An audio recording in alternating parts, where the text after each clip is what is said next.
Good evening. This is a public meeting of the Lowell Zoning Board of Appeals for June 12th, 2017. Tonight we have a couple of petitions under continuances and also we have some new business. Before we get started, I'd like to ask everyone if you can check your electronic device and make sure it's turned off, please. And second of all, if anybody plans on speaking on behalf of a petition this evening before addressing the board, if you could sign in at the podium with your name and address. First matter before us is under continuances. This is ZB 2017-21, petitions of variance. The applicant is Stephen Rodriguez. The property is located at 71 Humphrey Street. And the petitioner is seeking variance approval for a project at 71 Humphrey Street. The proposal involves construction of a new driveway in the traditional single-family zoning district and requires a variance for setbacks under section 6.11, dimensional requirements for off-street parking, and any other relief required of the Lowell zoning ordinance. Mr. Rodriguez, you want to come up, please? So at our last meeting, as you know, we continued it. I saw the posting. You did the posting, which was great. Okay. And so if we could, since we really didn't talk about the petition at the last meeting, can you let the board know what your plans are, please? My plans are to install a new driveway for obvious reasons. I do it more for the safety reasons. I have 2 young kids, and I just need somewhere to be able to drive in and park my car. Also, besides the safety reason, also in the winter, it's tough to, have to park out on the street when there's a ton of snow, and so. With the parking bans and all, this would allow me to get my car in a safe place. Yeah, I just need to be able to get a driveway so I can get my cars in, me and my wife's car. Good. Yeah, and I think you wrote a narrative talking about the purpose of putting it in there, and obviously if you got a young family, and I know there's been, I've heard, I think even during city council meetings about Humphrey Street is becoming more and more of a cut through for traffic. Yeah, it's pretty active. Yeah. There's a ton of traffic zipping up and down the street. So okay. It's a busy street to be in, and we would be a lot safer if we would be able to park off the street as opposed to on the street and having to get out. Okay, I'm just going to ask one question, and then what we'll do is, if you have nothing else to add, we'll open it up to the public, and then we'll have the board members. When you purchased the home, the side that you're putting the driveway in, it looks like, is that room that's kind of off to the side there? Was that there when you purchased the home? Was it already part of the home on the right-hand side where you're putting the driveway? Yeah. Do Yes. you have any idea if that was added on at some point, or if that was the original home? The addition? Yeah, I have no clue. It came with the house. I have no clue how that got there. I don't know if it was like a part of the original build or if it was something added at some other point in time, but okay. Yeah. All right. Do you have anything else you want to add at this point? You'll have an opportunity to speak again. Okay. Yeah. Not at the moment. Yeah, I guess. Okay. Great. Thank you. All right. We're going to open it up to public meeting. Anyone here that'd like to speak in favor of this petition? Favor? Favor? Hearing none, that portion of public hearing is closed. Anyone like to speak in opposition? Opposition? Opposition? Hearing none, that portion of public hearing is closed. I'd like to open it up to the board. Sean. Thank you, Mr. Chairman. Mr. Rodriguez, I want to thank you for providing the updated plans on this. What we had previously wasn't very It was a drawing of mine. understandable. I- But I really don't see much of a problem with this. Humphrey Street's a very busy street, and to get more cars off of it, it's to open it up and allow Yeah. for traffic through is, and obviously, you know, the safety of the children, especially your children in the neighborhood too, so. I really have no issues with this, so I wish you best of luck. Thank you. Thank you. Thank you, Sean. Mike? Thank you, Mr. Chairman. I too appreciate the revised site plan, and I think when I went out to the site a month or so ago and we chatted, I know that your next-door neighbor was not in opposition to the driveway being built there. And I think, I mean, again, this is a petitioner who's coming forward to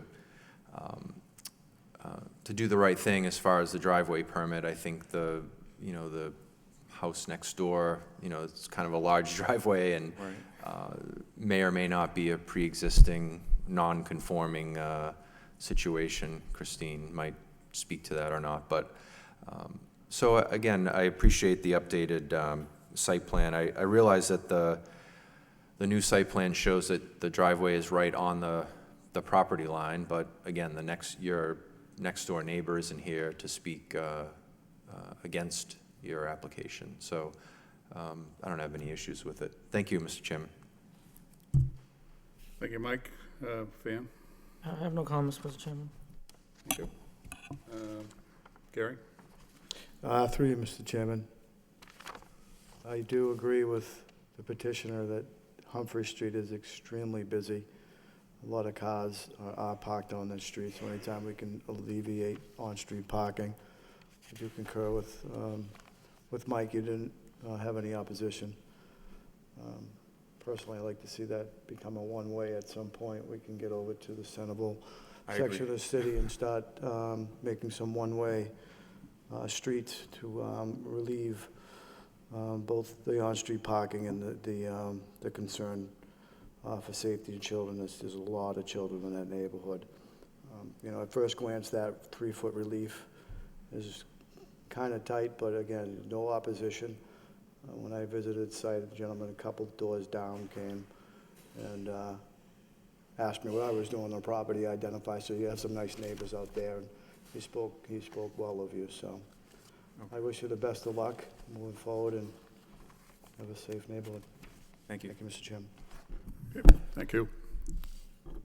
Okay, so Christine, as far as, obviously, the petitioner needs some relief here for variance because of the size and shape of the lot, and we also have an abutting property that has a existing driveway at this point. So what are we talking about as actual relief here? Are we, obviously, because of the driveway next door and how this gentleman wants to put his in, and we have a dimensional requirements that the petitioner has to meet, what's the recommendation of how the board can handle the actual variance if the board wants to move forward with granting it? The board used to be granting a variance for the 3-foot setback from the side property, from the property line, 3 feet from the house, and actually 3 feet off the front property line. Our office has no issue with the board issuing a driveway permit, and we've already discussed this with the engineer's office, Yep. who actually the petitioner would have to pull a driveway permit through, and they don't have an issue with it That was as well. going to be my next question, yeah. So I know one of the comments from your department regards the curb cut, that there was nothing on when this gentleman submitted his last set of plans, there was nothing as far as the size of the curb cut. Is that correct? On the original drawing, correct. Yep. The new site plan shows 15 feet? which is, actually, is he in this? Yep, which is the max that he can go in that zoning district. Okay. So so is this the second, Yes, okay. So we can use this as submission for his plans for the driveway? Yes. Right, okay. What we're talking about is the opening of the driveway, Right. and, Yeah, I figured I'd go with the 15 feet. It's the Yeah. max, I think, because because I'm gonna have two cars, it would be sort of ideal to kind of be able to, Okay, so what's, just so I'm clear, the proposed driveway that's shown on the plan, how deep is this going? I think it's 61 feet. So, right, all the way off to the right. Yep. Yep. So the start of the driveway out to where I'm thinking about stopping the driveway is 61 feet. So, Christine, as far as the depth of the driveway, does the city have any concerns over what's being proposed? No. Okay. All right, and how many, excuse me, how many cars in total do you believe you can fit there? One in the front and one in the back. Yep, okay. So you're looking at 3 in total? No, I think Two cars. where the addition is, Yeah. it's really just that, next to the house is really just gonna be used as a passageway to get to the back. Right. Oh, all right, so, So he'll be parked in front of the house and then a car essentially behind the house. well, you know, with my trained eyes, even with these on, I'm just, no, I just want to make sure I understand exactly Right. what we're doing here. Yeah, when- the Yeah. plan is to put one out front and then Okay, use that side as a Yep. passage to get to the back, yeah. okay. So when this gentleman pulls the permit, is the city engineers department going to come out to the site and measure off exactly for the contractor that is, I assume, is going to be hired, will come in and we'll know exactly where this has been approved for? That's typically what Yep. happens, but this engineer on site, took place prior to the petitioner coming to this board. It was actually through his conversation to the engineer's office that he realized that he needed a variance. Okay, But the engineer's office does get a copy of all of our meeting actions, and so they'll see the approved plan Yep. and know that that's. okay. Last thing, do we need a conditioner for the curb cut or not? No. No, okay. So, any members have anything else they want to add regarding this petition? Mr. Chairman, I conditions or just comments? wanted to Yep, sure. add quick, I forgot to mention that when I'd gone out to the site a month or so ago, I noticed that on the 2 of the 3 sides of that addition, that area has already been paved, so I know there was a question about the paving coming right up to the structure itself, but there's already pavement there, I think just to help with runoff and when it rains, when there's a heavy rain. So again, there's already pavement there, so I don't have an issue with the rest of it being paved right up to the side of the addition. Yep, okay. So I don't think we need any conditions that we're speaking of, and I think the board feels that due to the shape and size of the lot especially, and what the intent of the action by the petitioner is, that the petitioner has met the burden of the variance to be granted. And if there's no other comments, could I have a motion, please? Through you, Mr. Chairman, I make a motion to approve ZB-2017-21, a variance. The applicant, Steve Rodriguez, their property located at 71 Humphrey Street. The petitioner is seeking a variance approval for a project at 71 Humphrey Street. The proposal involves construction of a new driveway into traditional single-family zoning district and requires a variance for setback under section 6.110 dimensional requirements for off-street parking and any other relief required of the Lowell zone ordinance. Could I have a second? Second. Roll call? Chairman Bailey? Approved. Member Perrin? Approved. Member Peck? Approve. Member Palia? Approved. Member Callahan? Approved. Okay, Mr. Rodriguez, you've been approved. Thank you so much. Wish you I the best of really luck. appreciate it. Yeah, thank you so much. This is You're going to mean a ton. You're welcome. Yep. Thank you. Thank you. Yep. Have a good night. Have a good day. Yeah, next petition is ZB 2017-20, petitions of variance. The applicant is Anthony Carteret, located at 175 Walker Street. Petition, the petitioner is seeking a variance for a property located at 175 Walker Street in the traditional multifamily zoning district. The applicant is proposing to convert a single-family dwelling into a two-family dwelling unit and is requesting multiple variances under section 5.1 for usable open space per dwelling unit, lot area per dwelling unit, side yard setbacks, and parking under section 6.1, in addition to any other relief that is required by the City of Lowell zoning ordinance. So I'm going to call you Anthony tonight instead of... That works. I know you said I didn't butcher it the first time, but we'll go with Anthony. Sure. How you doing tonight? Very good. Good. How are you guys? At our last meeting, I know we had a discussion about the project. There were some questions that the board had. I know specifically I had a couple of questions around the parking area and also the placket situation. Yes. And I believe you provided another updated Site plan. site plan. Yep. Yep, thank you. Okay, yep. So with all that said, Anthony, can you just, update the board what your findings were and where you're at today? So the existing parking, from my knowledge, met for the most part the dimensional requirements, except for a side setback, and a portion of the front setback towards the building was about 3 inches off. As far as that goes, it meets the requirements as for 8-foot spaces, but there is a shortage on the width portion of that by about 1.5 feet, I believe, from the existing parking already. And as far as the stickers go, so yes, we do get one placard, and then there's stickers that are required for all the residents that want to park on the street.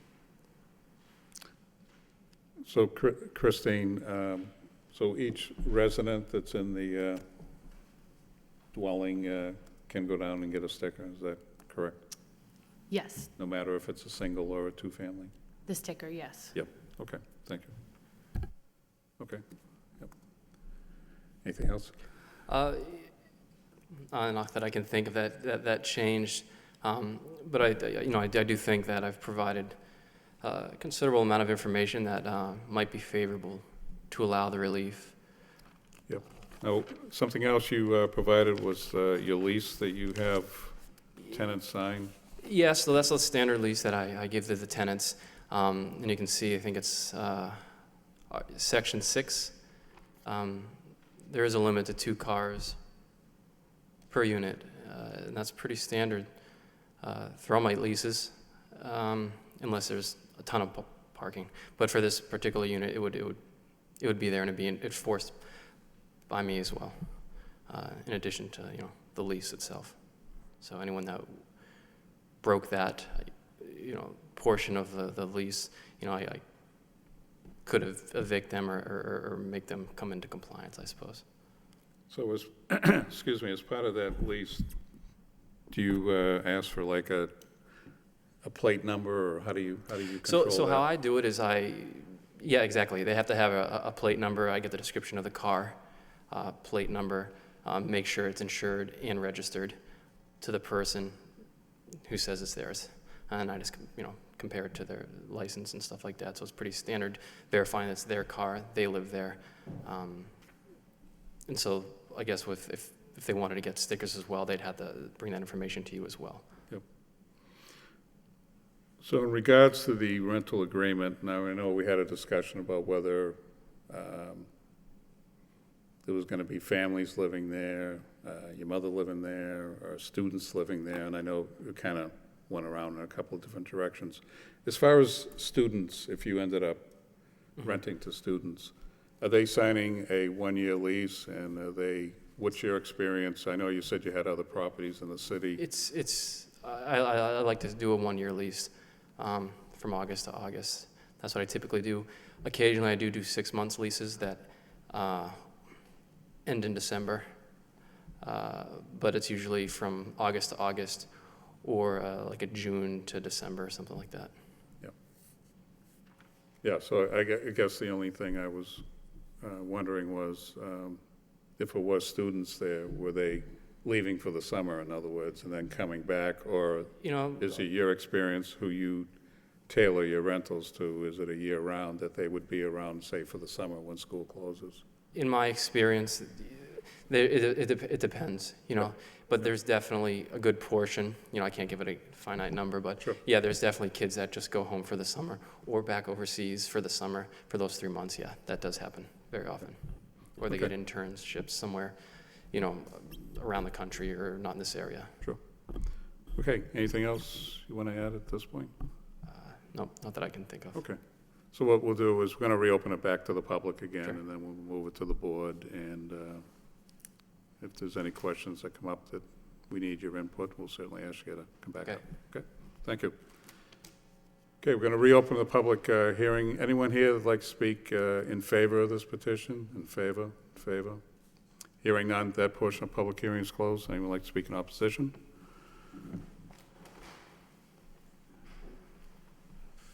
Hi, I'm Janice Hart. I own the property at 183 Walker Street, which is across the street, War Street, from the property being discussed today. My concern is not the fact that it's being turned into a two-family. My concern is that it's going to be utilized as a boarding house, basically, for UMass Lowell students. I know the board members had commented on, when we were here 2 weeks ago, that there seems to be not that bad of a parking situation on that end of the street, but I live in that property. I've been in that property all of my life. And in the evening time, there is 4 cars parked abutting his property, and there are 3 cars parked alongside of mine. And in the wintertime, it gets to be a horrible situation with the snow, as you know. So my concern is, originally it was stated to me that he was going to take the larger piece of the property and place 4 students in that property, and that the rear of the property was going to be his mother-in-law or father-in-law or some family member.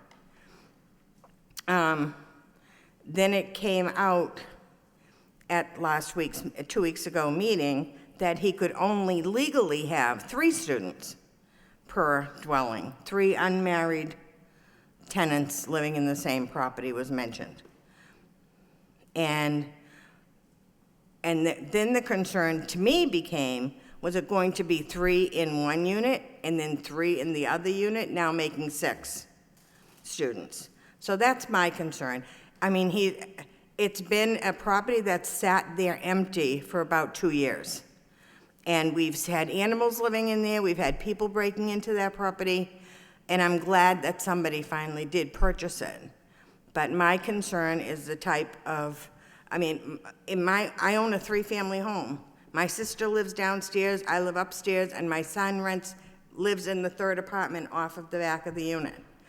My neighbors have raised their children in that neighborhood, and I know there are apartment complexes behind us, and they built condos right beside us that the city of Lowell ended up purchasing for Lowell Housing, and that's fine, but when you put students into a neighborhood, it's a whole different ballgame, as opposed to families. Right now in my yard, there are little children playing in a swimming pool and swinging on swings. In the past, when we've had students live in properties in the neighborhood, they've thrown beer bottles into the yard. They've urinated at my fence. So that's my concern. I mean, he will do a good job on the property. My concern is the tenancy of the property. Okay. Yep, thank you very much. Anyone else like to speak in opposition?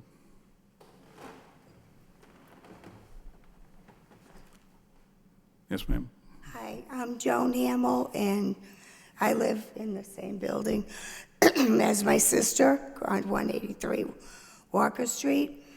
I have all the same concerns that she has, but I just wanted to add that he mentioned 2 cars per unit. Is that per apartment or per room? Because he's looking to rent 3 rooms to 3 students, and maybe 3 rooms to 3 more students. If it's 2 cars per room, that's 12 more cars. And he's got parking for 3. And if you go by there at night, that street's full of cars. It's already full of cars. I just can't imagine where these people are gonna park. And that's about it. I just wanted to add that. Okay, thank you, ma'am. Anyone else like to speak in opposition? Opposition, okay, so hearing none, that portion of public hearing is closed. I'd like to open it up to the board. Sean? Thank you, Mr. Chairman. First, I'd like to thank the petitioner for providing the updated plans with the parking broken down. That was one of the main concerns we had about the last time. Wasn't really measured out. We didn't know how to fit in the 3 parking spaces, but it looks like you can fit it in there. Have you had an opportunity to speak to any of the neighbors about their concerns since the last meeting? We spoke after the last meeting. We spoke for a little bit, but for the most part, I haven't had a long conversation about what's gonna happen. So no. Okay. Yeah. No, I was just kind of curious to see if it kind of dissuade some of their concerns, which I see this. I reasonably see some where the concerns lie, and I would be concerned about it as well. But again, as last time, the market's going to play itself out as far as what you rent to, I guess. It's really nothing we can control about who you're renting to, but I do like the fact that you provided us a standard lease that you use that provides, kind of dissuades some of the concerns about the parking, and plans are too, so. For the lease, it's 2 per unit, so regardless of how many bedrooms, it's 2 cars. So if there was 10 people, which there won't be, but if there were, it'd still be 2 cars. It's per unit, not per bedroom. Just want to clarify that. All right. That's all I really had. Thank you. I wish you the best of luck. Thank you. Thank you, Sean. Mike? Thank you, Mr. Chairman. Yeah, I think I might have mentioned this at the meeting a couple weeks ago, that what we're being asked to do is just grant the variance to convert to a 2-family with the parking situation the way it is. There's 3, it looks like 3 off-street spaces. There's 1 more space that would be reserved by the placard, so that meets the requirement for a 2-family. And then there's some, again, I'm sure at different times of day or different times of the year, there's an issue with parking in that area. But as I mentioned at our last meeting, I think some of the concerns that the neighbors have are enforcement issues for other departments, whether it's parking, whether it's who is actually living in the building that would have to be enforced, and that would have to be reported by the neighbors if they have any issues. So, I'm in favor of approving the request. I would like to add, and again, if another member of the board agrees, or if the board agrees, I would like to ask for a 6-month review, which we sometimes do in these situations, to see if in fact there's an issue with parking or just other issues with either the tenants or the property itself. And so that's it, Mr. Chairman. Thank you. Thank you, Mike. So, Mike, as far as conditions, what are you looking at if there are any possible conditions? Yeah, I think the condition would just be that we condition it on a 6-month review of, I guess, after occupancy, any issues with parking or any other student or non-student related issues. Maybe it will just be rented as a 2-family structure. There could be issues with families, students, single individuals living there, so just a 6-month review of mostly the parking, I guess, would be the main issue. Okay, thank you. Van? Through you, Mr. Chairman. I think I said this in the last meeting, but I think to me, the conversion of the single-family to multifamily makes sense. It fits in with the neighborhood layout. I understand the concerns of the neighbors. But like my colleague said, it does sound like an enforcement issue. Some of the parking or issued vehicles are like from other houses or other units around the area. I think Mr. Catarari said he would enforce any parking issues. He seems like you could reach out to him for any issues or concerns. But overall, I think this petition makes sense. So those are all the comments I have, Mr. Chairman. Thank you, Van. Gary? Through you, Mr. Chairman. When did you purchase the building? March of this year. March of this year. Yep. Now, you gave notice that at one point your mother-in-law was going to be living there? To clarify on that wasn't for, that was in casual talk, and I said, that conversation followed like such. I plan to rent this to students, likely. I would like to see my mother eventually move out of a condo that I purchased for her a few years ago, that she happens to live on the 3rd floor. I never ever implied that, yes, I want to make this for my mother. That's the only reason why I'm doing that. Okay. If my mother, stubborn as she would say, yes, I'd like to move into this place, I think it would be a better alternative than her climbing up 3 flights of stairs. That's all. And that was just a casual sort of talk that I wasn't banking on that by any means, and I don't want that to be sort of part of this, but it was casual talk. Yeah. Now, do you have any intention of living there? Any owner occupied? I don't have an intention of living there. No. Okay. You live in Lowell? No, I do not. Okay. I do have a question. I noticed in your lease you have a no sublet clause. Yep. Could you elaborate on how you control that, especially on a 6-month lease? I mean, obviously, ideally in the leasing industry, you want to be in a year, but if you're in a 6-month or even a year, when the students move out in May, how do you? So I mean, I really do try to stay away from the 6-month leases, because there's a huge lapse. Yeah.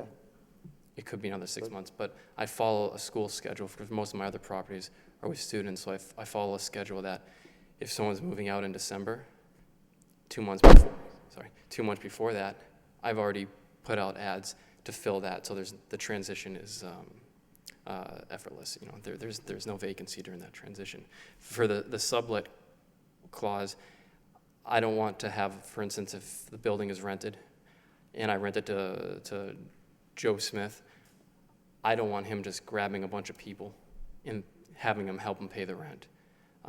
How I personally enforce that, I do a lot of work at the properties, so I'm very present, and so I can see if there's a car sort of always there, or if a girlfriend moves in or something like that, I can see different stuff happen, and then I enforce it that way.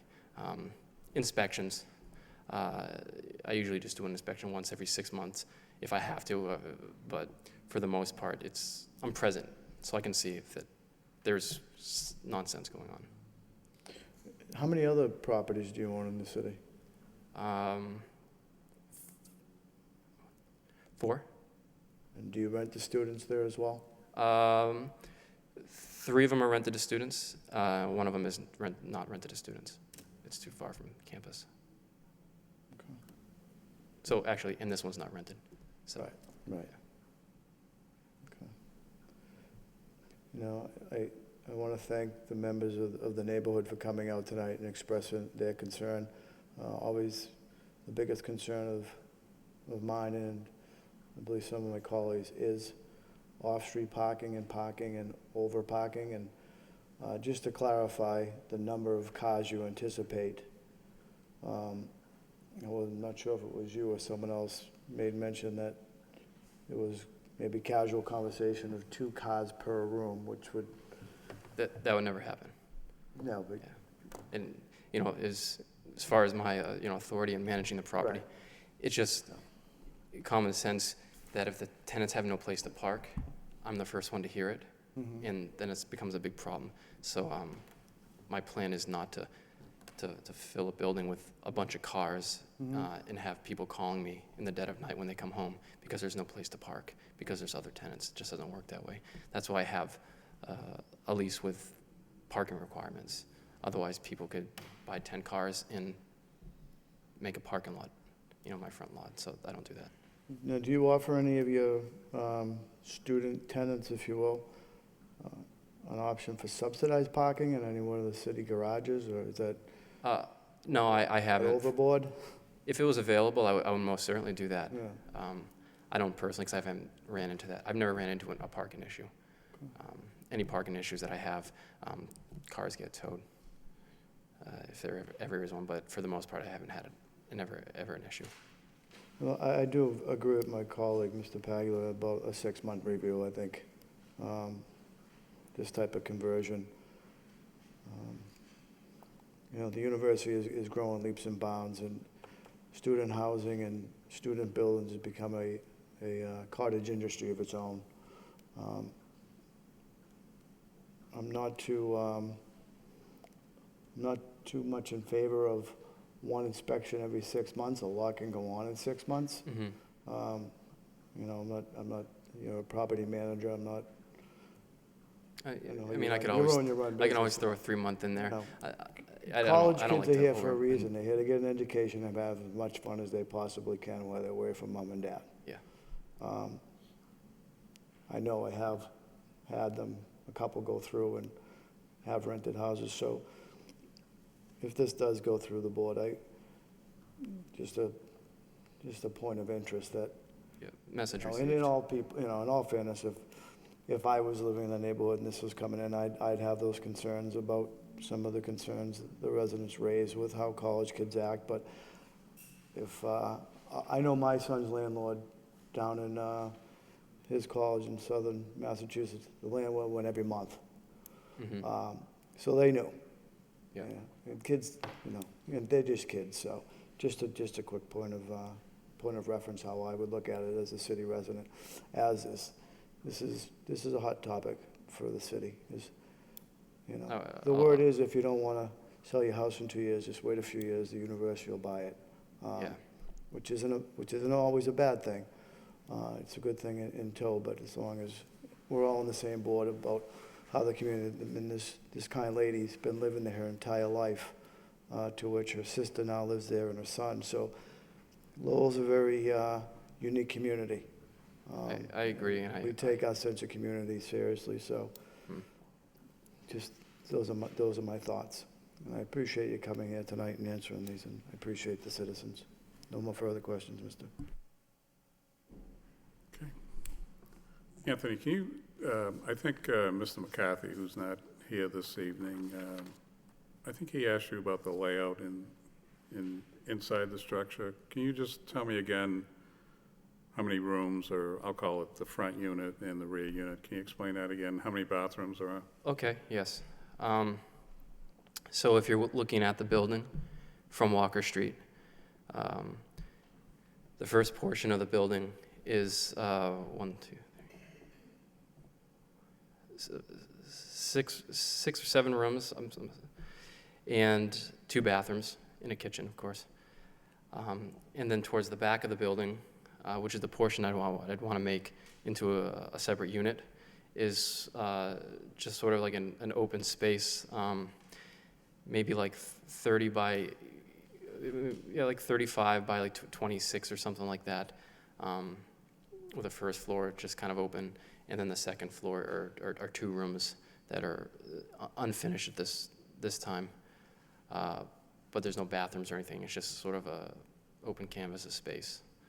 But the front of the building towards Walker Street is finished, and it has 4 bedrooms in there. So if it became a 2-family, what are you doing with the rear as far as the bathroom? So I would put a bathroom in. It would be its complete own unit. I would run the plumbing, and it would have its own electrical. It'd be completely separate. So unit. it's just one large room on the first floor, and that's where you put the bathroom? Yeah, essentially, yep, it would be a bathroom and a kitchen. And they'd have a little bit of a laundry in there as well, but that's sort of in a side hallway when you enter it from the front building. And so if it ends up being, if this is denied and ends up being a single family, Mm-hmm. you have, what, probably 3 or 4 bedrooms in front, and then you got another, you're saying potentially 2 that are in an unfinished room upstairs, is that what you're saying? Yeah, I guess it would be, yeah, it'd be, Yeah. So if the house becomes a single family, you could have quite a few people that could be living there, correct? it would, yeah, it And would I'm be a lot of talking bedrooms, a yeah. family, so now we get into family versus and I think we had this discussion at the last meeting, people that aren't related to one another. If it was a family, it would be up, potentially it could be easily upwards of 7 people, yeah. But I if it's think. not family, now we're down to, what did I hear? There's only no greater than 3 people, is So that it'd be correct? 6, yeah. So if it becomes a single, you're only gonna have 3 people at the maximum. This is what we've been told, the enforcement part, it's got nothing to do with this board, but I'm just looking at it from the perspective of single versus 2-family. That's why I was curious about in the rear. I never heard anything about a bathroom, so it's not even configured yet for a 2-family, correct? Correct, it's more of a, if you can imagine just a garage without the garage doors, something like that in the rear of the building. That kind of space, a little bit bigger. Right. I can't give you the exact measurements off the top of my Okay. head. So the other thing is, I'm the one that asked about the parking and the measurements. Now, Mhm. I know the city went out there, and I know on your plans, it says 3 spots. You're slightly under for the 3 spots. Mhm. One of the things I was going to ask is, do you have any plans to do anything to the pavement that's there? Do you plan on adding any striping? What's your thoughts for that parking area? I would separate the parking for the 8-foot slots, and I would put lines in that. I'd paint the pavement with lines. Do you plan on doing anything with the pavement itself? No, I don't think it needs it right now. Yeah, because, I'm the one that asked about to be measured, and when I pulled in there, all I could envision was 3 cars going to be real tight, but you're slightly under, very slightly under the city requirements, so, one could argue you have a pre-existing issue, but at least you have the potential for 3 off-site spots, which is a plus with this board. And then you also have the placket, which gives you pretty close to having 4 spots.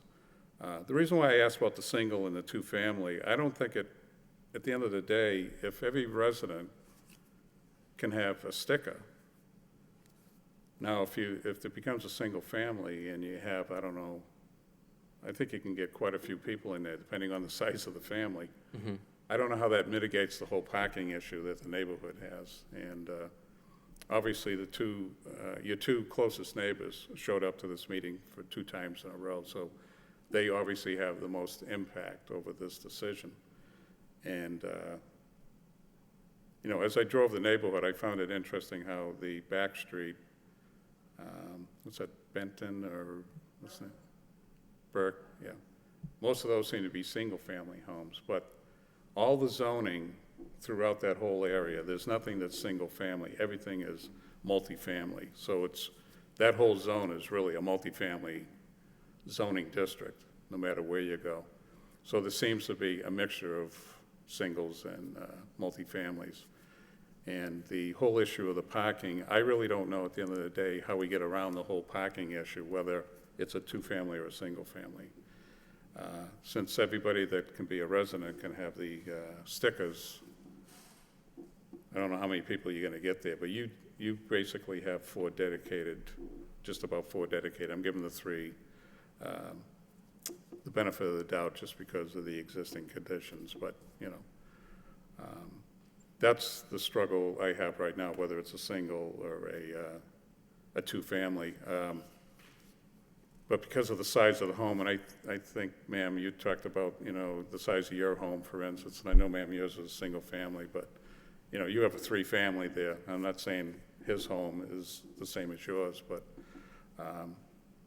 to have it as a 2-family, I don't think goes against the whole zoning.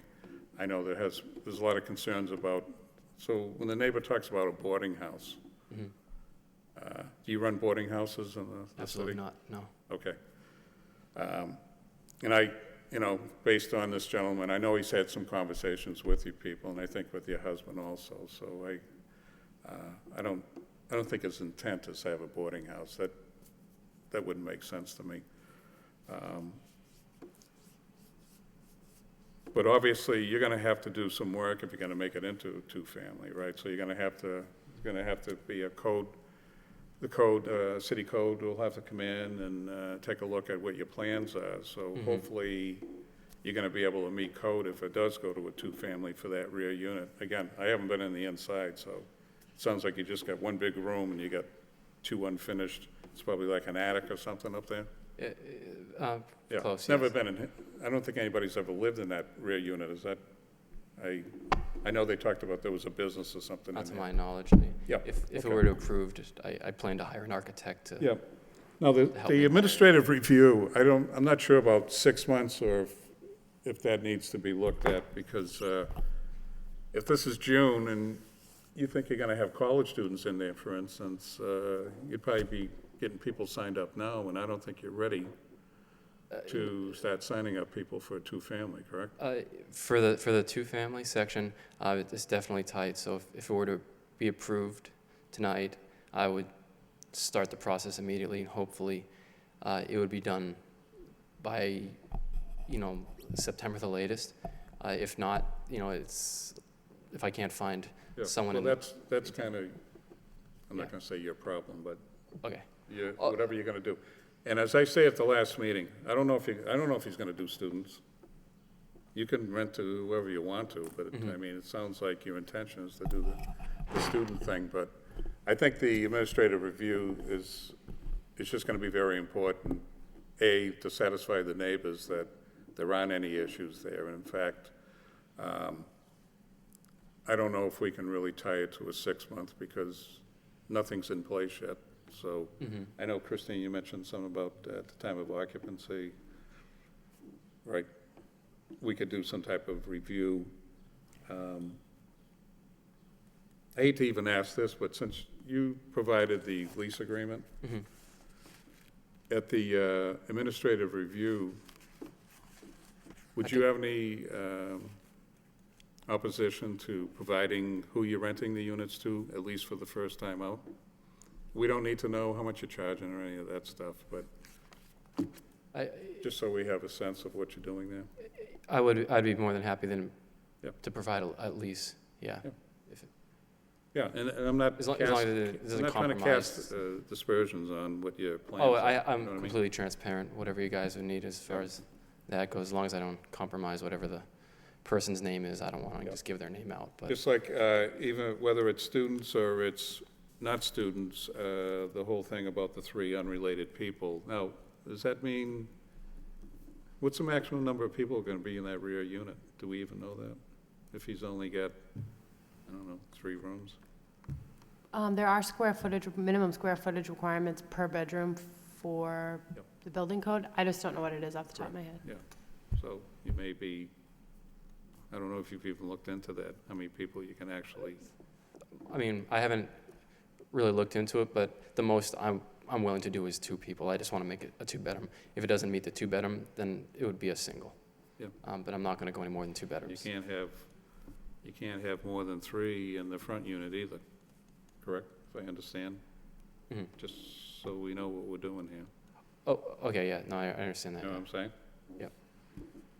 That's why if I go from a single to a 2-family, I don't know which is worse than the other. I hate to say it that way, but, you know, you can have an awful lot of people in that home if it's a single family. It's huge. And it's a it's family. enormous. You Yeah. know, It could be a Families lot of bring people. cars Mhm. this day and age. Okay, so I think I beat this to death. You know, I would be in favor of approving the conversion to a two-family, but I think you have a lot of potential considerations here that, are you comfortable with going to the two-family still with all this discussion? Yes, absolutely. All right, so on conditions, and I'll ask if any other board members have any comments. The only condition I got written down here is administrative review. I'm not even gonna call it 6 months right now. But under that administrative review is as long as you don't have any opposition, is that the board will receive copies of the lease, who you've leased to for those units. And this will be a one-time event. This isn't, we're not gonna be chasing you for years. I'm just trying to be fair and honest with you, how we Okay. approach this. Okay? I agree to that. Yep. So you're gonna stripe the parking, correct? Correct, yes.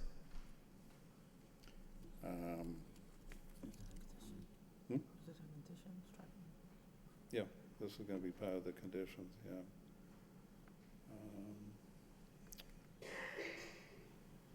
Anybody have anything else they wanna add? Mr. Chairman, I just want to add on the review, as Ms. McCall pointed out, I guess my request for a review would be 6 months after full occupancy. So that would be delayed. Let's say if the students aren't moving in until September or January, then it would be 6 months from the full occupancy to then review parking and other issues.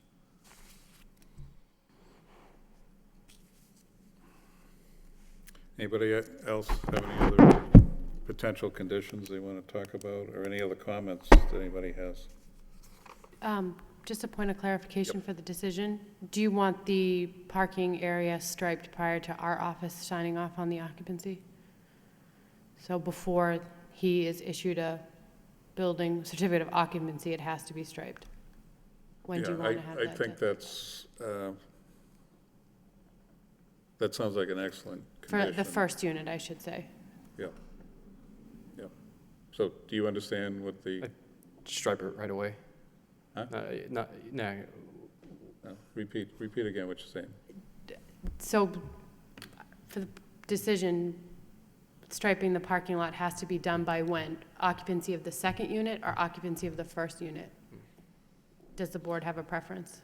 Well, if we're conditioning this on it being a two-family, I would expect it would be done before the first, I'll say the front unit is rented, yeah. I expect it to be up and ready to go once you start bringing in you're signing any leases. Yep, I agree to that, yeah. As soon as possible, yeah. You gonna be doing any cleanup of the yard? Now, I noticed when I pulled in the parking lot, you have a bunch of bricks out there and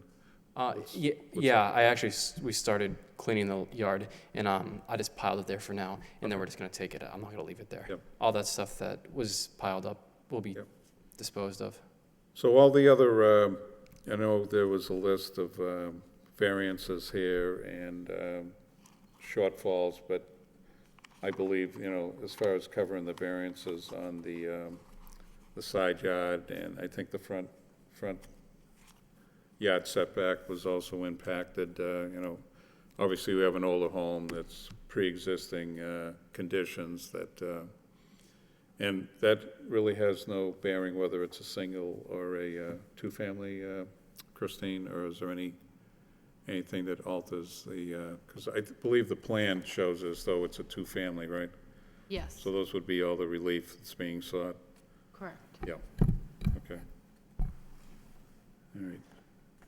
Okay, last time I'm gonna ask, any other conditions or any other members? Did you get the last one that we talked about for the striping to be added? Okay.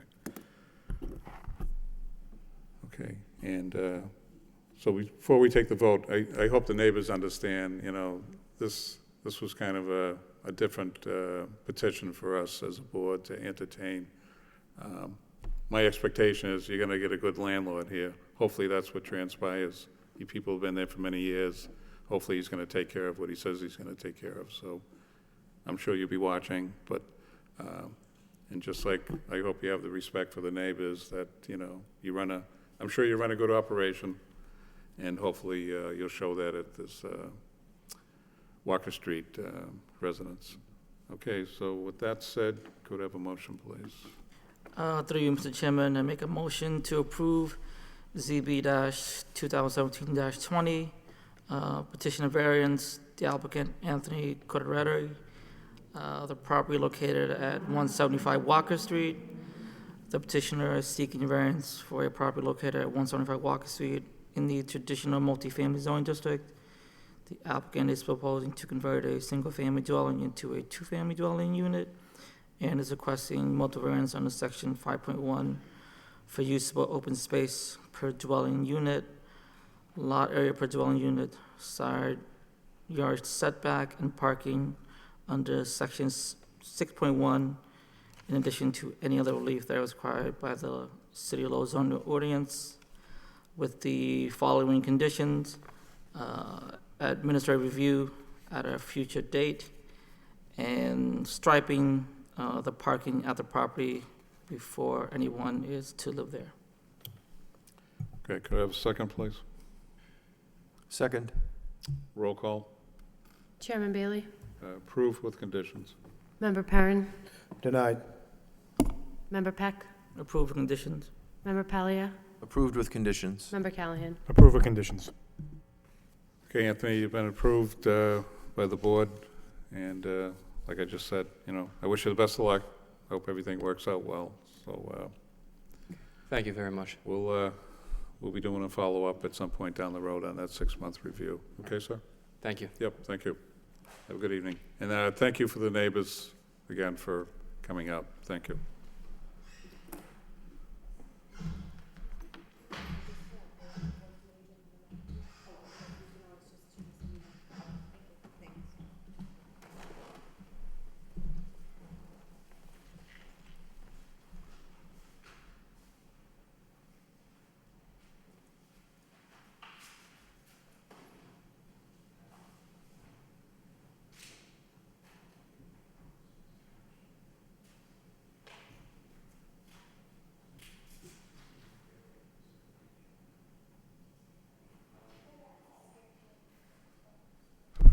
Okay, our next matter before us is under new business, ZB 2017-23.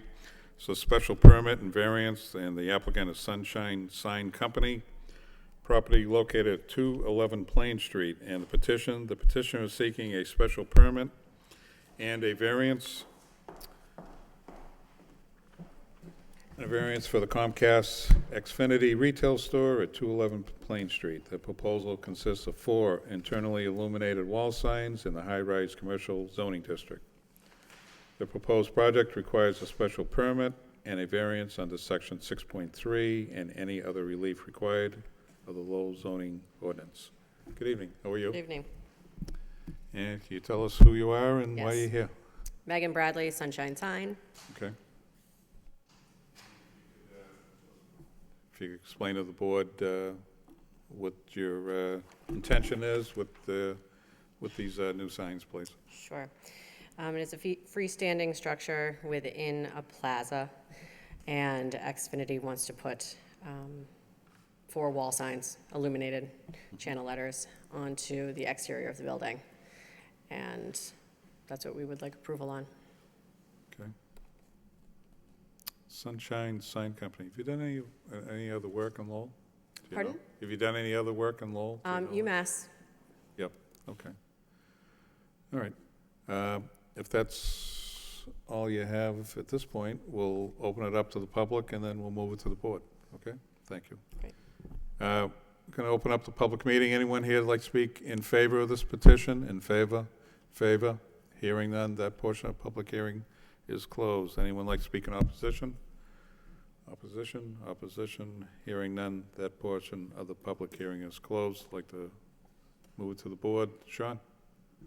Thank you, Mr. Chairman. I had a couple quick questions. Do you know the signs, all 4 of them, are they going to be illuminated?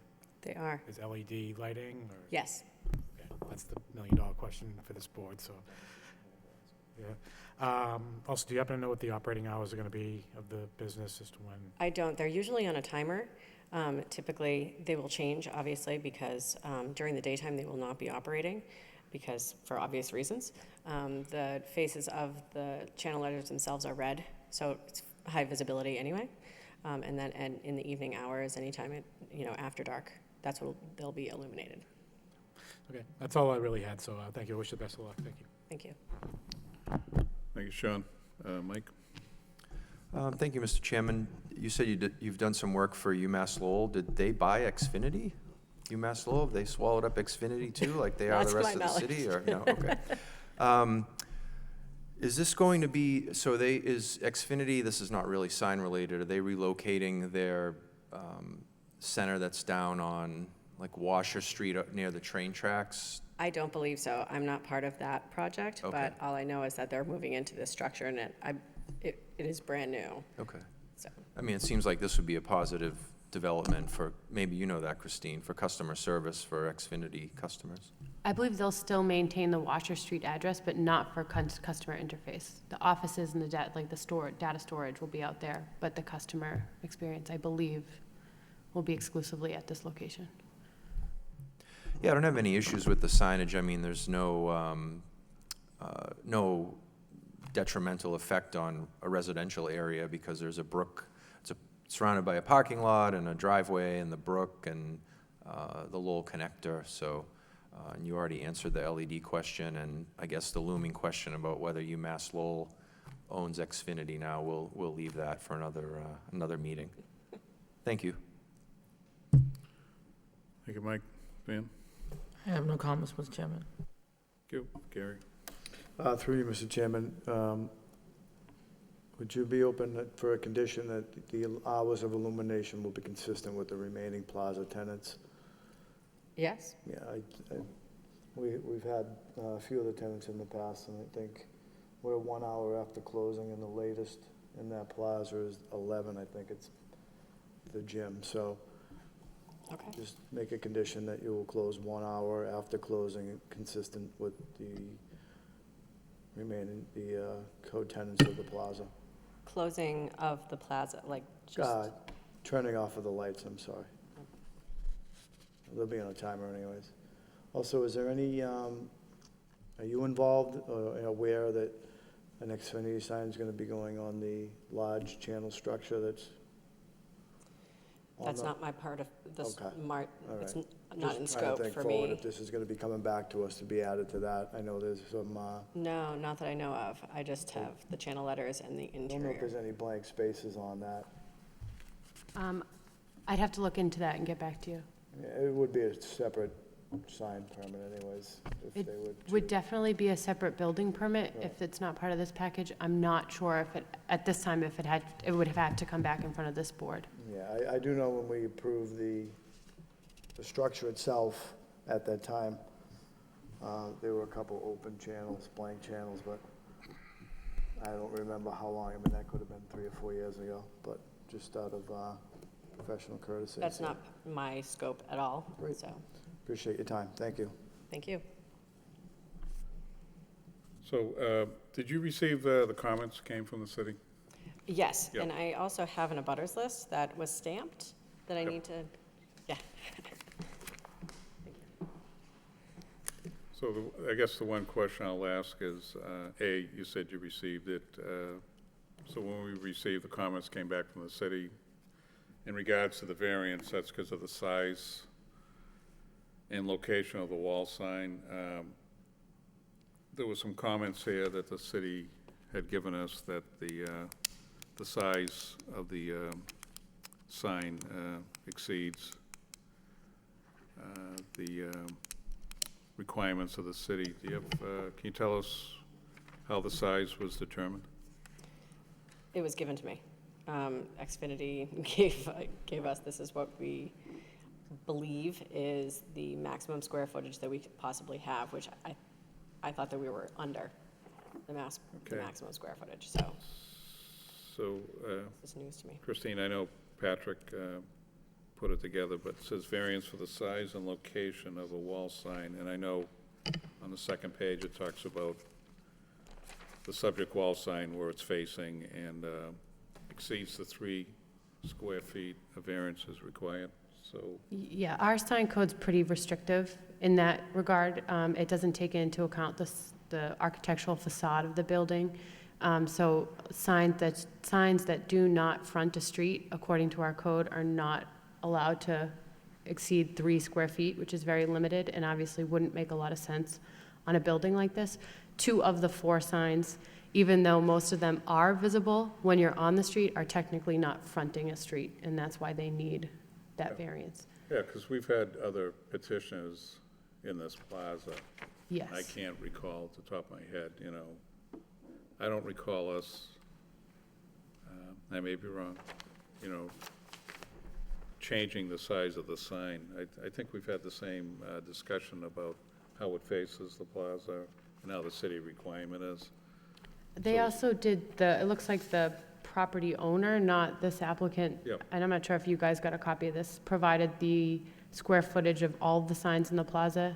Yep. And aside from the larger stores like Target and Marshall's, the size of this signage is pretty consistent, within a couple of 100 square feet of every other sign in the plaza. Yeah, well, and that's what I would firmly believe. I was just curious, if you had any comments on, because the city commented on the size and because of the requirements, but I think the board has always, you know, granted the variance for the size. I mean, it's not totally excessive, it's just, Right. it's beyond the requirements that the city has, okay. And I know Sean asked the question about the illumination, and you said it would be with LED. Yes. Is that in the plans, or do we need to condition that? In the shop drawings, which I believe you have, it should call out LED illumination. I can resubmit So my if trusted necessary. assistant here has just circled where it's at, so. Okay, So it's part of the application and part of the submittal, so we don't need that as a condition. sure. I guess the only condition, and Gary brought it up, is when the lights go off, and I know the sign company people never know when the signs are going off, because that's not your job, but the condition will be, you know, the timing will be consistent with the rest of the plaza, or if that's acceptable. Yeah, okay. Thank you, All Mr. right. Chairman. Any other comments? Okay, hearing none, could I have a motion, please?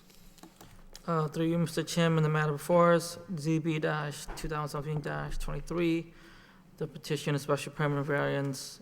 The applicant is Sunshine Sign Company, the property located at 211 Plain Street.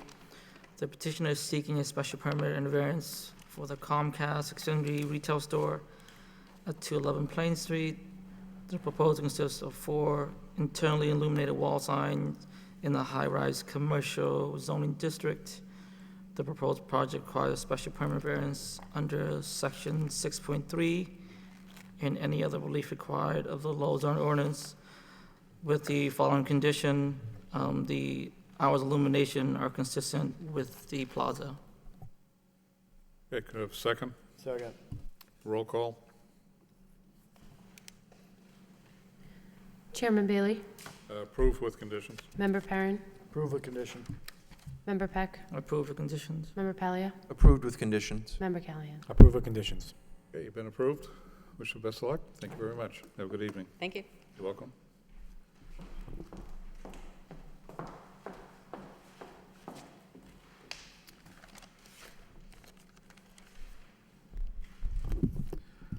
Okay, next order of business under new business is EB 2017-24. The petition's a special permit. The applicant is Clear Channel Outdoor. Property located at 180 Phoenix Avenue, and the petitioner is seeking a special permit for a property located at 180 Phoenix Avenue. The proposal involves the internal illumination of a pre-existing billboard sign in the Office Research Park zoning district. The proposed project requires a special permit under section 6.3 and any other relief required by the City of Lowell zoning ordinance. Good evening, sir. How are you? Pretty well, and yourself? It's been an easy night, yeah. Well, Yeah, I'm sorry. Go ahead. good evening, Chairman Bailey, members of the board. My name is Yano Amara. I'm with Clear Channel Outdoor. I have Sarah Hoffman with me as well. And as you said, we currently have a 14 by 48 static billboard located at 180 Phoenix Ave, overlooking 495, right around exit 38. And we are trying to seek approval to convert this to a 14 by 48 digital billboard. And if I may, just show a brief informational video on digital billboards. Sure, absolutely. Yep.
My name is Mike McGlynn. I'm mayor of the city of Medford, have been for...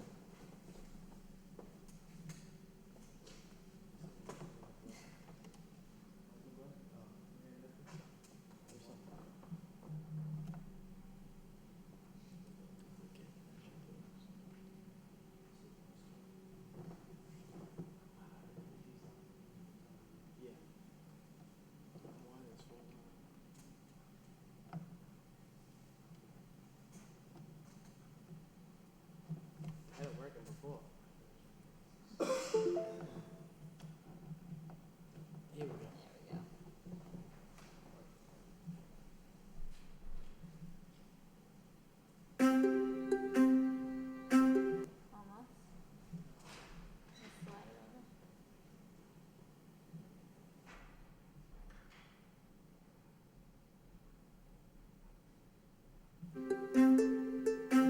My name is Mike McGlynn. I'm mayor of the city of Medford, have been for the last 25 years, and we have had a great relationship with Clear Channel and have brought great improvement to the quality of life in our community. When we were approached by Clear Channel to change from some of our static boards to the electronic boards, we were really excited.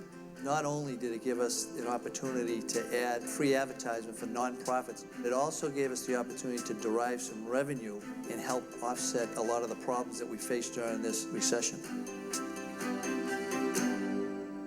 My name is Lou Musica. I'm Senior Vice President of Domestic Digital for Clear Channel Outdoor. I oversee all the digital billboard installations in the United States. The current model we use is static advertisement, so there's no motion, there's no video, and there's no animation. Our messages stay static for 10 seconds and then change to another advertiser instantaneously. When you compare a digital billboard to a similar size sign, the amount of lighting is very similar. Our goal here is to make sure that these signs are never too bright for conditions. In the past, billboards were hand-painted. Today, we're simply taking what's similar to a slideshow and placing it up on the sign so we can change that copy instantaneously from a remote location. Law enforcement is a big part of this. So if we have an issue that comes up in the community that we want people to be aware of, within 5 to 10 minutes, the information can be electronically transmitted to that board. You can't get that on a static board. We're all very familiar with Amber Alerts. We're proud to say there have been a large number of children that have either been found or a tip was generated because of a color photograph on a Clear Channel billboard. I'm Charlie Dare from Commonwealth Motors. I've used outdoor advertising for years and years now, but I've got to tell you, with the emergence of digital, it's just incredible. We can instantaneously change things. When manufacturers send us a special in the morning, I can have that up in an hour or two. We've got stuff up for the weekend, and the response is tremendous. I love it. one of the greatest aspects of this is the benefit that all of the nonprofits share in the community. It's educational programs, support for the seniors, support for Little League teams, hockey teams, and if they were not electronic, we couldn't turn them over as quickly as we do to meet everybody's needs for their specific cause. My name is Susan Zucker. I am the president of the Conquer Cancer Coalition of Massachusetts. I'm so proud to say we have about 5,000 Conquer Cancer plates on the road. When people called, majority of them would say, I saw a billboard on the highway and I knew I wanted to be part of that effort. The colors are amazing and the light is amazing. I'm so excited when I see it because it just jumps right out at you, and we're so grateful to Clear Channel for all they've done. My name is Ashley Hasiotis. I'm the president of One Mission. Our event, the Kids Cancer Buzz Off, is a really super fun, cool event. We get participants to shave off their hair to help children and the families living with pediatric cancer at the hospital. The first year we had 21 participants, and last year we shaved 450 heads. The gross revenue from that event the first year was $34,000, and last year, 2012, we did just over $600,000.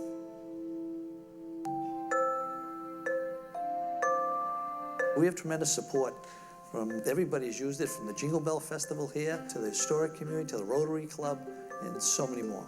It's a real positive effect on the quality of life in the community. This wouldn't happen without Clear Channel and digital billboards, so thank you.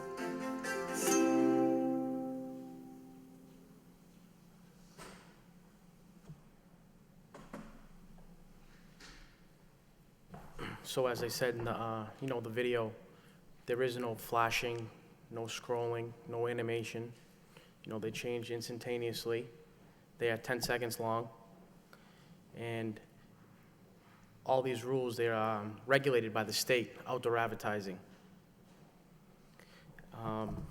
So if we did seek approval tonight from this board, we would then enter into a development agreement with the city, and we have proposed annual payment of $25,000 for the life of the lease, 10 hours of public service, which would be minimally, and then we would take down 3 signs amongst the billboards that we own in Lowell.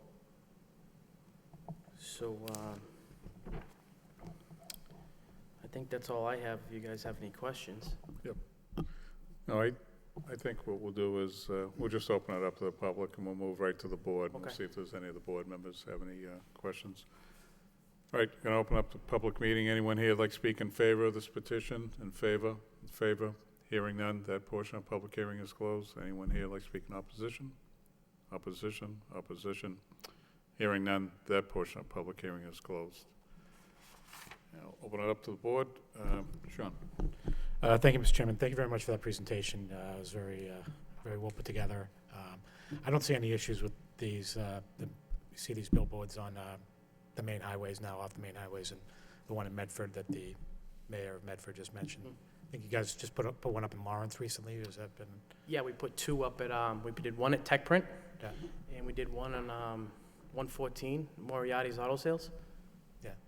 So, no, they're very nice and very well put together. It's I would say get very distracting while you're driving on the highway, but it's like, oh, I just missed that. But like so, but no, it's very well put together presentation, and I wish you the best of luck. Thank you. Thank you. Mike. Thank you, Mr. Chairman. I guess just out of curiosity, has the discussion with the city already started as far as which 3 mutually agreeable billboards would be taken down, or is that pending the approval tonight? That discussion has been, had started with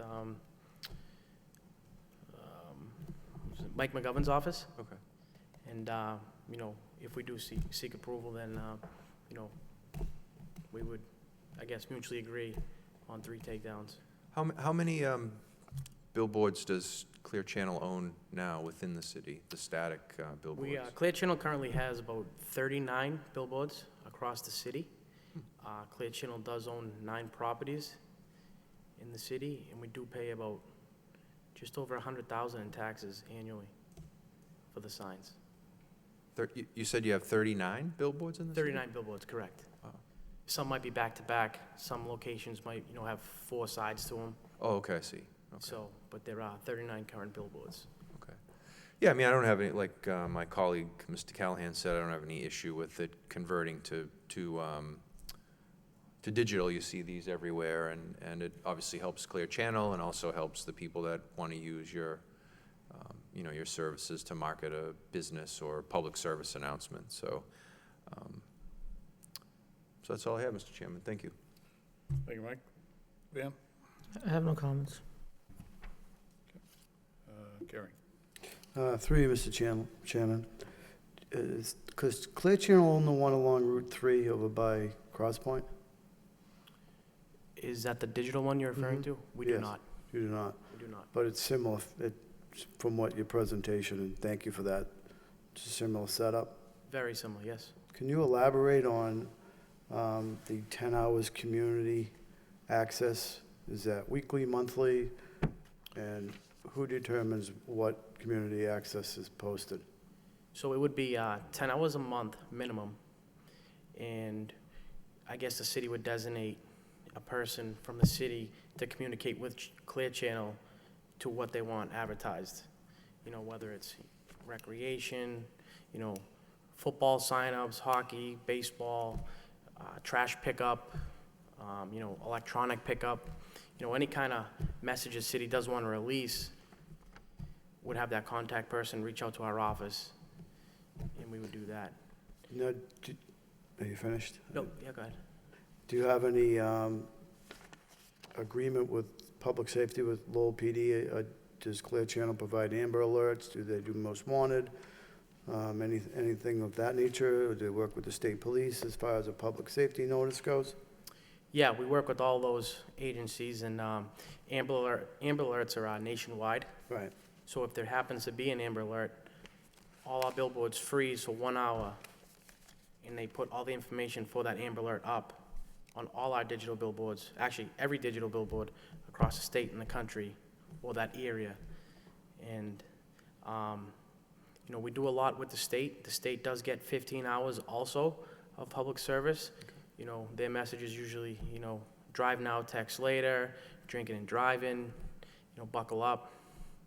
And then we also, if there is space, we do let, as I showed in the video, other public service agencies also advertise on it.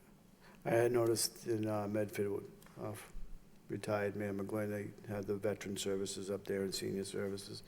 I think it's a wonderful use of technology. The reason why I brought up the public safety feature is I've been getting a lot of questions about that as you were coming tonight, and I just wanted to make the public aware that that is a statewide agreement and how that works. Most recently, getting those questions. So I appreciate your presentation, well prepared, and I support this, and I wish you the best of luck. Thank you. And I appreciate the 10 hours of community service, plus that Mr. McGovern will be negotiating on behalf of the citizens. Take care. Thank you, Gary. So Christine, we have, as far as Gary's question on the digital, we have Chelmsford Street, and then also, I believe, on the connector, that's digital also, right? Those are the only 2 we have in the city right now. As far as I'm aware, yes. Yeah. Okay, and the sign that's up for this location where McClellan Concrete is, if that's concrete, how long has that sign been there? Is it My guess would be, probably like 10 years, or? I'd say probably more than 20 years. Yeah, yeah. It's been there for a while. So, I would venture to say, notwithstanding my age, well over 35 years. It could have been there. We have signs that were years. built probably in the 40s. Talia Stremski was on that, so when I was a kid, think about that. I'm okay with designating my age there. too much information. I'm just saying, sharing Okay. with the public, Mr. Chairman. Yep, so the size, in your write-up, the size of the structure, is everything staying the same? You're just basically changing the presentation to digital, is that correct? Correct. Yeah. And the 14 by 48 feet is also mandated by the state. So no digital signs can be bigger than 14 by 48 feet. So that's where So even though it's on Lowell land, the Mass DOT also, you have to go through an approval with them if you make it by the city of Lowell first, correct? Correct. If we do get by the city of Lowell, we then have to go out, apply with the Outdoor Advertising Association. Yep. Which then we would have to notify the abutters 500 feet away. I believe for this board it was 300. Yep. But, you know, like I said, if we do go to that level, we have to notify 500 feet away. Yep. Yeah, and I know with the other two petitions, they're different, but they're kind of the same. The thing I like about this billboard is there's no shining on any residential. I think there's residences maybe over in the other side, which could be Tewksbury, I'm not exactly sure, but I know there's trees and everything else, so I don't believe there's any infringement on air rights, or anybody would say, you know, they're seeing constant blinking. Nobody showed up here this evening, so I see that as a plus. The section in here about the, says annual linkage of payment of $25 per year. Christine, just for you. So these, the thing about the $25,000 a year and 10 hours that Gary was talking about, is this all being taken care of outside of the purview of this board? Okay, Yeah, the law department and Mike McGovern. Yeah, okay. So we don't have anything we never had anything like this before. I don't think we need to even condition like the 10 hours of, that's all done through the city, through a contract? Is that how this is being Yes. done? Okay, yeah. Okay. Well, you know, I'm a big supporter of this, have been in the past with the other projects. I really have no questions to ask. I just assumed everything was staying as the same, and any idea what the time period is? I know you're gonna go before the state of Mass, but are we looking at 6 months from now where it'll be turned over, or is it something you really don't have a gauge for? My best guess would probably be, if everything goes in an orderly fashion, probably between 8 to 12 months.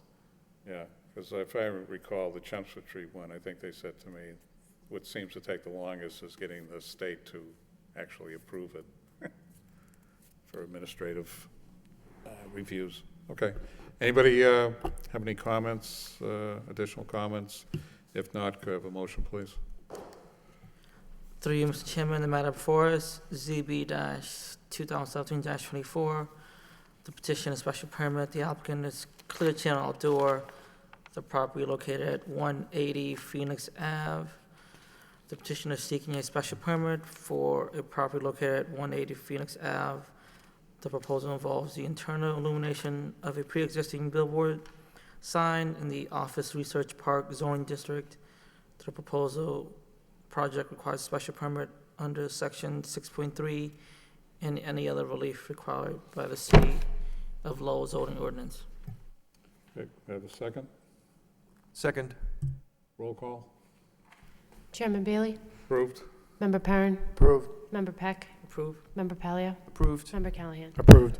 Okay, Mr. O'Meara, Ms. Hoffman, thank you very much for the presentation, and wish you the best of luck. Thank you very much for the support, and if I may just interrupt and just break down that real quick. Sure.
Okay, next matter before us is ZB 2017-25, the petitions of variance.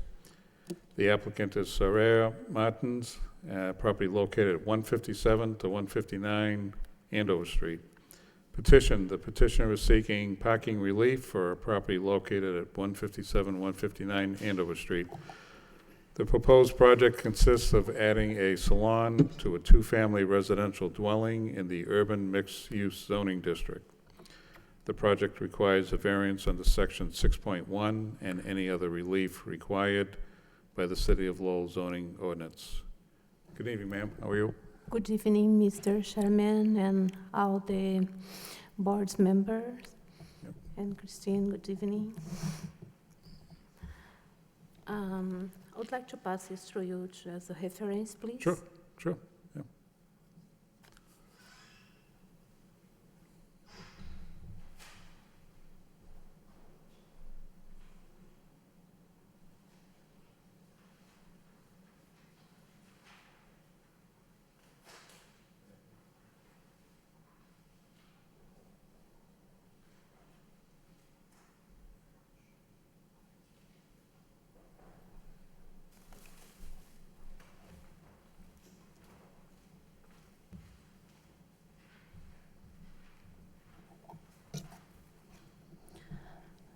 As immigrants, since we got in this wonderful country, we have worked very hard to achieve our dreams.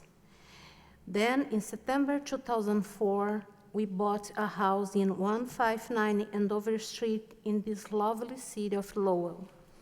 This house was ugly, in a rough shape at the time of a purchase, but my husband had worked very hard to make interior and exterior renovation and has enhanced the neighborhood, as you can see in the pictures we provided in the page 7 and 9, if you...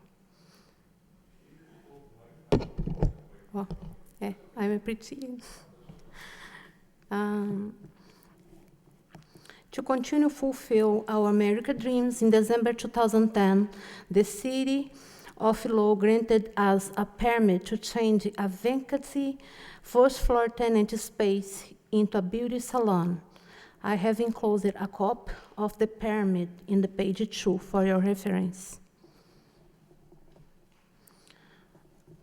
With the permit, because we are always trying to do everything in the right way, my husband started to replace the floor, thinking only the floor needed to be replaced. But he found that the subfloor was in bad condition. Not knowing how much further he could go, he decided with great faith to call the city inspector to ask him what to do. As a result, our permit was revoked, and the city inspector asked us to get a general contractor to do the job with an architect to design the project plan. Which we did, but as you know, this takes time. Then in September 2014, the construction company brought the project to the City Hall, but the Department of Planning and Development asked for a revised drawing. Since my architect had already been paid, he took extremely long time to review the drawing. As a result of all this hardship we faced, we were delayed for several years to fulfill our dreams. But in spite of us not being able to open our hair salon as we wished, we have been paying our taxes as a multi-family since we got approved in December 2010 to convert an existing tenant space into a hair salon. And this space has been empty since then. I also want to bring to note that we are listed in the utility bills as a commercial. I have enclosed a gas bill to show it in page 5 and 10. Now, in April 2017, the construction company submitted the revised drawing of the project plan. Then we were informed by the board and assessor's office that we didn't meet the parking requirement. That is why we are here before you today to ask the board for parking relief. According to the engineer who designed the site plan, we can fit we can fit 4 compact cars side by side. We can also fit at least 3 cars on the Fort Hill Avenue side of the street, which we already foi por a dwelling unit parking sign. In addition of this, we also have space in Andover side to park at least 1 car. We also have street parking on the Andover Street side. I would like to remember you that we don't meet the parking requirement for today, but our house was built in 19th century and it met the requirement then, but not today's requirement. We inherited this pre-existing condition. Also, all of the neighborhood consists of no conforming pre-existing condition, and almost all of the business in the downtown area have few or no parking at all. I listed my neighbors as reference, as you can see in your list, with pictures. Andover Street, number 163-165, list, page 11, next to my house. 4 apartments, 1 very, very small, no conforming parking. You can look at the pictures. 173-171 Andover Street, list, page 12. 4 apartments, 3 no conforming parking spaces. 151 Andover Street, list, page 13. That's a brick building next to my house, in corner by corner of my house. 2 apartments, 1 hair salon, and 1 barber shop. All 4 units with just 2 no conforming parking spots. As you can see, they park on the streets, or sometimes even they park in my parking. Gun store, Andover Street, front of my house. No parking at all, only street parking. 132 Andover Street, Thunderbird Carpets, page 15. 4 no conforming parking spaces for store and apartments, almost the same park as mine. No conforming parking. 255 Andover Street, Law Office, no parking at all. Even they can't park at the street, they are right in the corner. To finish, I want to note that I have enclosed some letters of support from my neighbors. Neighborhood where I live for 13 years. And also again, to ask you, please, to grant me the park leave, since I just want to contribute to the city and the community as well, and to provide additional tax. Thank you for listening. Thank you. I appreciate the handout you gave us. So pretty much the intent of giving us this is to show us some examples in the neighborhood where either, I guess there'll be multifamily residences and/or businesses with residences are currently not meeting the parking regulations. Is that correct? Does that sound correct? Okay. But I have a question, sir. Sure, go ahead. Yep. I am already listed as multifamily. what's that again? You're, I am already listed Yep. in the city as a multifamily. Yep. Multifamily, as I know, is supposed to have 6 parking. And the city, however, granted me this. I'm paying taxes as a multifamily. And now they send me here to ask for parking relief for, I think, 2 spots, or I'm not sure. That is my question. but you're planning on, Open my beauty salon. so you have, so you have, and I discussed this with the city, your residence is under a multifamily, and if I have it correct, it's actually in there as a 3-family. Yeah. Did you ever have that as a 3-family dwelling? We use just 2 dwelling. One is, we have a space, but is a empty space. Yeah. We don't use it now. Is the living quarters, so you have 2 families in there now, or there's Yeah. 2 rentals, right? No, I live in the 2nd floor, Second floor? and my son live in the 1st floor with 1 roommate. Okay, so that'd be at the rear of the building on the 1st floor, correct? You Yeah, want to in put the the 1st salon floor. in the front? Yeah. In the front, right? In the front, in the Fort Hill part. Yep. My son live in the number 4 Fort Hill part. Yep. And I live in, part of my address is still in the Fort Hill.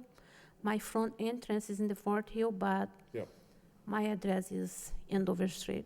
Is there anybody living in the top floor, the attic do. area? I do with my husband and my 3 little kids. Okay, so is it being treated as a 3-family right now?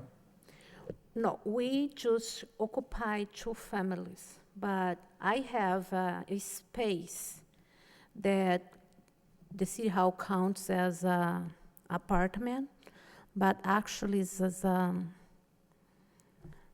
just a big room, empty big room. Because we started to do the job over there in 2010, and then we was stopped, and it's still the same till today. Yeah. The floor is still opened. Yep. And it's still waiting to know what to do. So did you, I'm sure you did, since you brought a lot of information. Mm-hmm. The city made some comments about putting in the salon, and a couple of things they talked about was the size, the square footage size, and Yeah, also... they are asking me Huh? just for, the problem is just for parking. Well, there was a couple of issues. Yeah, the parking started because the size of the square footage, which I think was like 1,495 or close to 1,500 square feet, Mm-hmm. would create 2 new parking spots, if I am correct, if I read it correctly. And it would also change the structure into a different, what's it called?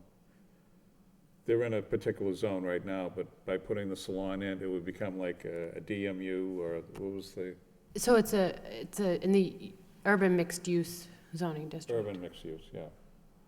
So by putting in the salon and by the square footage, you were gonna have to have 6 spots on site. Am I correct in stating that? It was 4 for the current condition, and then 2 would be created because of the salon. And one of the things I did notice, and you're gonna have plenty of time to speak, I'm not, Okay. I have a habit to get going and then not stopping, but one of the things I did notice is in the site plan was, you're showing, of course I don't have it in front of me, you're showing 4 parking spots on, In my plot plan, yeah. on the side there, which according to the city, city It's- requirements for legal parking do not meet even the 4, I just had it right in front of me. Yeah, Thank you. but as I put in my references, I know the engineer I have 4 no conforming parking, but as I listed, this is a pre-existing condition, and it's the same as my Yeah. whole neighborhood, the same condition, pre-existing condition. Right, so, Can fit this requirement for today, but was So there. when they show this, and I know it's highlighted, existing non-conforming parking, I mean, they're showing the 4 spots as though you can drive straight into the building, which we know Yeah. you can't, because the size of those parking area, first of all, they overhang the sidewalk that's there. So you don't have 4 legal spots, that's all I'm saying, just based on Yeah. your drawing.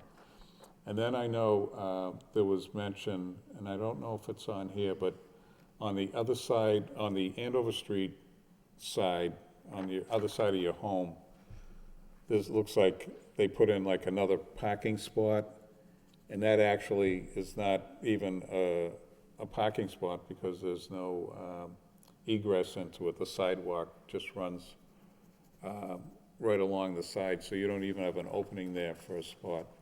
So I know there's pre-existing conditions here. And when did you buy this property?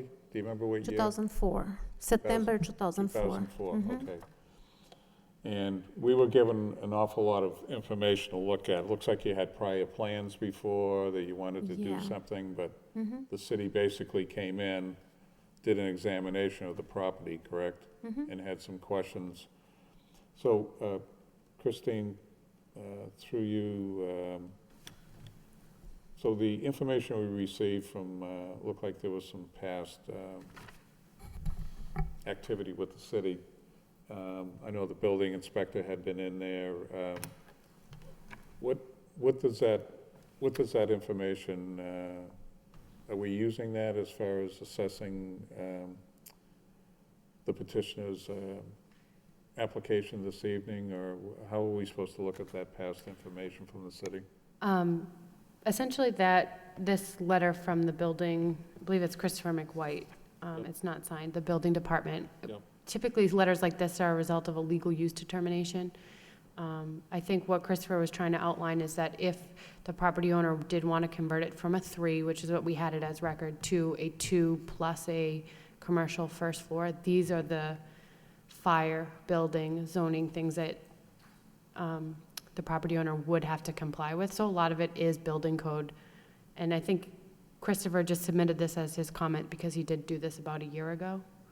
But the reason why the applicant has to come in for all of this parking, even though it was a pre-existing 3, is because they changed the use. And once you change the use, you're technically supposed to come in compliance with zoning. So that means 2 per dwelling unit.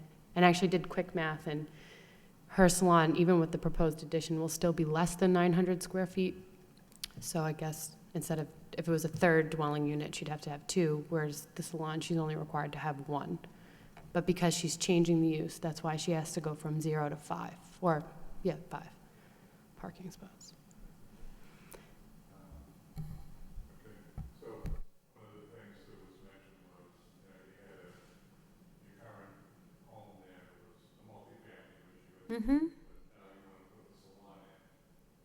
And by putting the salon in, it now changes how the structure will be treated for the city. Even though it's zoned for the multifamily, now you've actually changed the use of the structure by trying to put the salon in. So it's increased the parking requirements. I know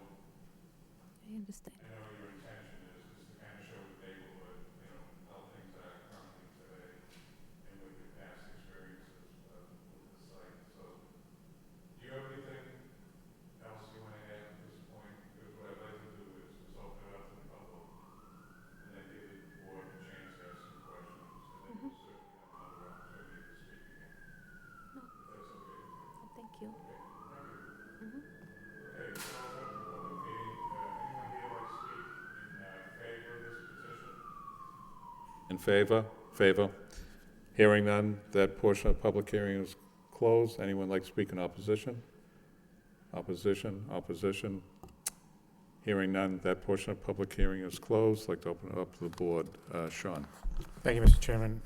Ms. Martins, I just, a couple quick questions. So the salon, is this already an existing business that you are working out of somewhere else, or is this something you're just starting up? I have been working as a hairdresser since I got here. Okay.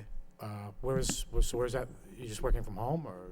No, I just work 2 times a week now. Okay. With my friend in Hogan's Hair Salon. Is not here in Lowell.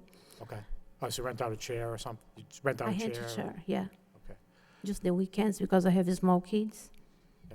Do you have like regular clientele that would come to see you on, I just do hair extensions. We work more with adding hair on people's head, and and sometimes I go to people's place and sell them hair. I have same clients then I used to go and sell hair for them. so I'm just trying to get an idea of if you were granted the relief and you can put Yeah, this we on, will and work more how with. much clientele you think you would be generating? Not that much because we just work. Normally we do one client a day. Stay 8 to 10 hours with just one client. Okay. But you also said you're gonna put in a beauty shop and stuff? Exactly. Yeah. We want to open to sell wigs and hair. I admire what you're doing, really doing. In the area, you're correct. I mean, there's several businesses around there that don't meet the parking thing, but I'm sorry, I'm just really struggling with the parking on this thing. You get a lot, you're asking for a lot of relief, and I don't know. I'll listen to what my other fellow board members have to say, but I'm. Yeah, That's but since I live there, me and my husband, we just have one car. Our small kids don't need car. And my son, he's in college and he has a roommate. Then it's 2 cars, but they park in front of their house in the street parking. And like I said, we have one sign that we pay for City Hall, dwelling parking, placard that we pay, and they park there, and even I park almost all the time on the street. Yeah. And then I think I will have plenty of space for my clients to come. And even in the store, I'm planning just will be my husband and my son. Will be not that much space required. And since we are planning more to have as a retailer, people don't stay that long. They just buy and go. And then I don't think we need that much space. Well, I know you put in your narrative, you're not going to have any other employees other than yourself, your husband, and your son. That's To begin, yes. I don't know about the future, but yeah, in the beginning, mostly. Yeah, because that's another concern as well. If you have other employees or if you have other chairs that you're going to rent out to other beauticians or whatever, then they may need parking as well. So again, we're here for the parking, and it's a little, like I said, you're asking for a lot. But again, I'm going to listen to what my fellow board members have to say. Think about this. But thank you. You're welcome. Thank you, Sean. Mike? Thank you, Mr. Chairman. I have a question just to kind of double check on the plan. So part of the submission tonight is to also put an addition on the property, or is the salon going to be the front-facing part of your existing house, on Andover Street? Part of it is the pre-existing part, and we are adding, I think it's 11 feet on the sides, yeah. So a couple of the questions that came back from the city or issues, and I had the same issues when I went out to look at your location this weekend, and the parking spaces that exist now, it looks like you or potential tenants just drive over the sidewalk or over the curb to get to those spaces. So are you thinking of putting in a curb cut there to make that more of an actual parking area, or you just leave them in the condition they're in now? To be true, we will always use as the way it is now, and then we are planning to continue using the same is. Okay, and then so the fourth spot that you proposed on Andover Street, that would, I think, need a curb cut. That's a full, probably half a foot, maybe, Christine? I mean, I didn't measure it when I was out there, but it's definitely a full curb over the side, in front of the sidewalk. 6-inch granite reveal on Andover Street. So that would have to be, in order for us to allow that as a fourth parking space, you would have to cut the curb and create, a driveway space there. That was part of the city's Yeah, I understand, comments. but just to remember that the pre-existing condition and my neighbors just next to me, he just have one parking spot, and his parking spot is so small as the same as I will provide in the Andover Street side. Just to remember. Yeah, no, I mean, I agree with you that definitely the conditions in that area, over time, as businesses have come and gone, the parking situation hasn't changed. So I know the barber shop next door, I think when I went out to look at your structure, there were cars on the sidewalk, and like you said, the law office, there's a pizza shop around the corner on High Street. They don't have any parking. I think, is there a city-owned lot down Andover Street where the car wash is? Does the city own that lot? It has about 15. That's actually, I'm sorry, but I look at this, and this is a private parking. I look at that. Yeah, so I guess I'm just, I want the business to succeed there, but the parking, Thank you. again, like you said, there's a lot of pre-existing, non-conforming structures and parking issues there, including, like you said, even your own property. It's a pre-existing condition where people are just driving up over the curb when you want to park your vehicles. So I'm just wondering how, in the excuse me, in the wintertime especially, that area gets really congested if there's been a heavy snowfall and there's even less room to park. There's a fire hydrant on, I think, the other side of the street from your property. So right at the corner of Fort Hill Ave, I'm wondering if parking is even allowed. We always clean it in the winter time, and we have never had problem with that. And related to what Sean was asking about the number of clients that you might see, at least initially, so it would only be 1 or 2 clients at a time in the salon? Okay. The kind of job I do is long time with just one person. Okay. So mostly by appointment Yes. only, or By would you be appointment. taking walk-ins, or More by maybe if the appointment. business, okay, by In appointment? the retail store, people will be going and leaving more frequently, but will be for a short period of time, and then I don't think we need a lot spot for them to just Okay. stop by something. And again, the package, the additional information that you gave us tonight shows that maybe a half a dozen of your neighbors, signed on to a form letter saying that they don't think that it's going to be an issue because they know you've been there for a long time. They don't think that parking would be a problem in that area. I have been living there for 13 years, and even in the winter time, my husband helped them to clean their spaces, and we have trying to be a good neighbors, and I don't think will be a problem. We always try to not bring problem for anybody. And so, Christine, the issue with the situation as it currently stands, I mean, technically, the spaces that are there now are non-conforming, right? Pre-existing non-conforming parking spaces. Yes. Okay.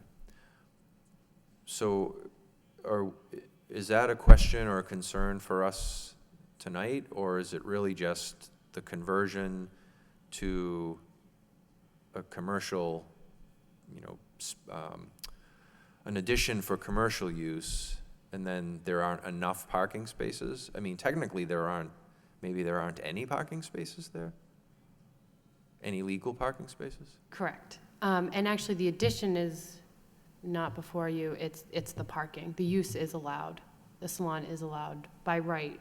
It's just the parking, changing.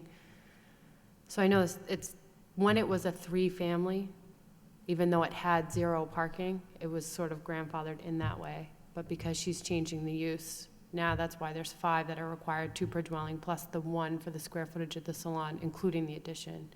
And then if the board were to ask her to do a curb cut off of Andover Street, that would require 2 additional parking spaces to her required parking. Because for every new curb cut, you have to provide 2 additional off-street parking spaces because you're taking it away from on the street. So that's. Well, it doesn't sound like that's possible, though, to put, if the curb is cut, there isn't room for 2 spaces So there. if the curb was cut on Andover Street, she could probably get one legal space, but then she'd still be short 1, because for every curb cut, you gotta have plus 2. Okay, I think I still have some things I'm trying to play through. I'll wait and hear what other folks have to say. Thank you. Thank you, Mike. Van. Through you, Mr. Chairman. Ms. Martin, I personally appreciate all the material you gave me, especially how you compared your neighbors and the different businesses around you with very similar kind of non-conforming parking spots and issues. And, as my colleague said, we want you to have a business, we want you to succeed, we want you to do well.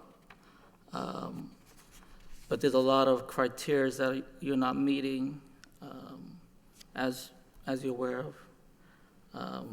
What I would recommend or suggest is you either continue this or withdraw your petition and hire a contractor or someone to help assist you with all the needs and requirements, from the building department, from the fire department, from all these different, the traffic department. You have a lot of things that you have to work on before I think this can go forward.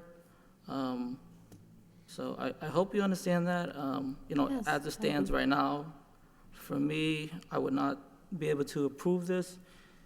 And I am pretty easygoing. I pretty much approve anything. But this seems to be something, I understand other businesses has similar challenges, but maybe there's this grandfathered in, or maybe there's an illegal side. I don't know, but as it stands right now, I would not be able to approve this.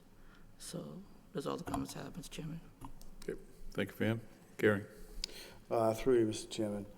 I can certainly appreciate your time in the city and the amount of work you've done in the home, and looking forward to opening a new business and essentially working within your own property without having to go outside while raising your children. But I must agree with Van. You've got a lot going on here. You have a lot of challenges with parking and curb cuts, as well as requirements for additional parking if you do get to a curb cut situation. I know where I stand right now. I would suggest a continuance, and you can, get in touch with DPD. We have a tremendous staff here who always help residents and petitioners trying to channel and walk their way through. This is a difficult process. I understand. Trying to get these types of approvals. Mhm. And at this point, we haven't even gone forth to building codes and fire and public safety. And I wouldn't want to put you in a position that would impact you in the future. If you were denied, you'd be 2 years out before you can either go forward for another petition, which to me would be disingenuous to your dream and You are a citizen of Lowell, and you want to be involved in the community. I certainly respect your position of what you see around you as far as those businesses, but I think you're a little, at this point, I think what we have for plans and what we have for ideas and thoughts are just that, they're ideas and thoughts. You may be just a little bit ahead of yourself, trying to seek all these different exceptions to these very strenuous rules that we have with zoning and parking. I think it'd be advantageous for you as a resident of the city, because nothing makes myself and I know other board members happy when residents live and raise their children in the city and then they want to open a business in the city. That to me is really what it really is all about. But I think that there's a lot of homework to be done here, and I think with our DPD staff, I think they can shape and point you in the right direction. And I do agree with Van. I think you need the help of a contractor. I think there may be some reductions you can do and still satisfy your need of your living space and the space for your son and his college roommate, as well as getting your business of your dreams. My concern is that if this doesn't get approved, that you are now 2 years out, and not being able, at least if you have the opportunity to continue. And believe me, it's a very difficult process to learn and understand the zoning codes and all the different things that go into it. And I give you a lot of credit. You're well prepared. You have a lot of you have some understanding and how big of a task this is. But yet you're right up there and you're standing up for yourself. And I think that's a good value. But I think you should take advantage of the DPD and some of the opportunities out there in order to get this done correctly and not put you in harm's way of being 2 years out. That's how I'm looking at this vote. So I would suggest a continuance in support of DPD, and then look at that in the future. But as it stands right now, I won't be able to support this.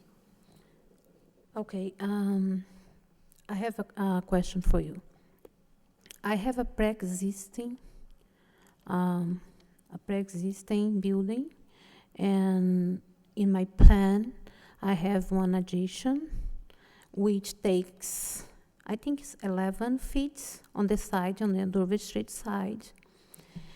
And if you can, maybe you can approve all of my plannings, but as I was informed, my planning exceeds 900 feet. Exceeding 900 feet, I need 2 parking spots.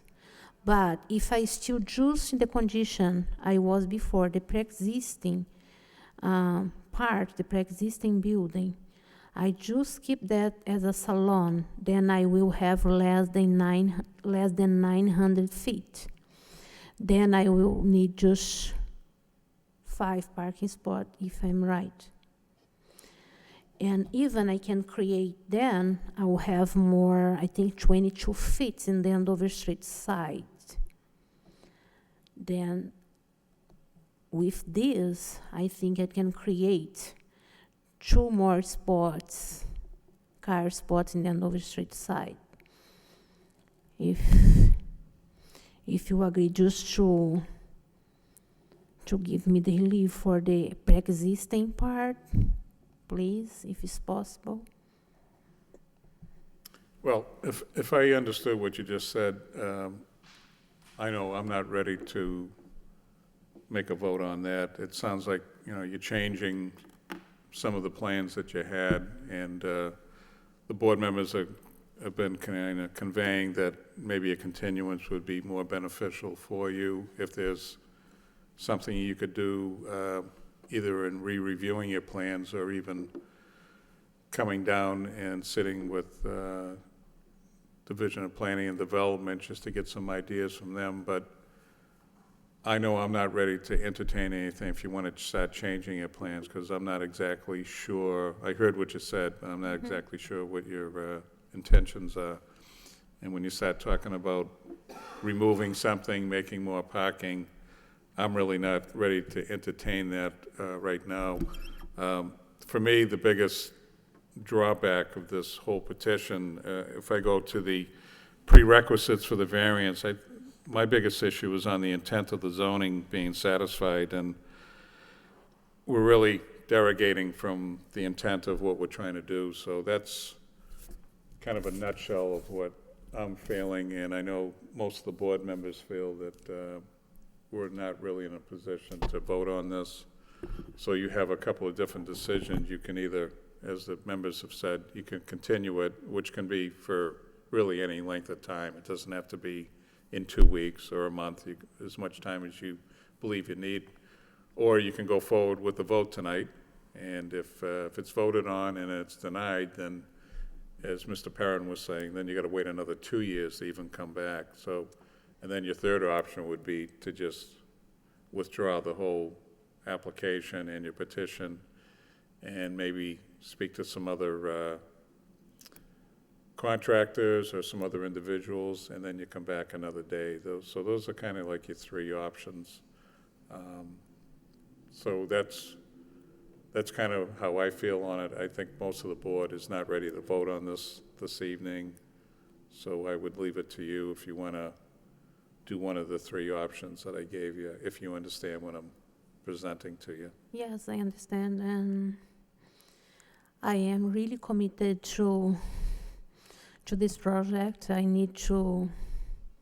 can't let the building the way it is now. Yep. Like I said, I'm paying taxes as 3 units, and I am not using my 3 units, and my floor is opened. I cannot let it the way it is. Sure.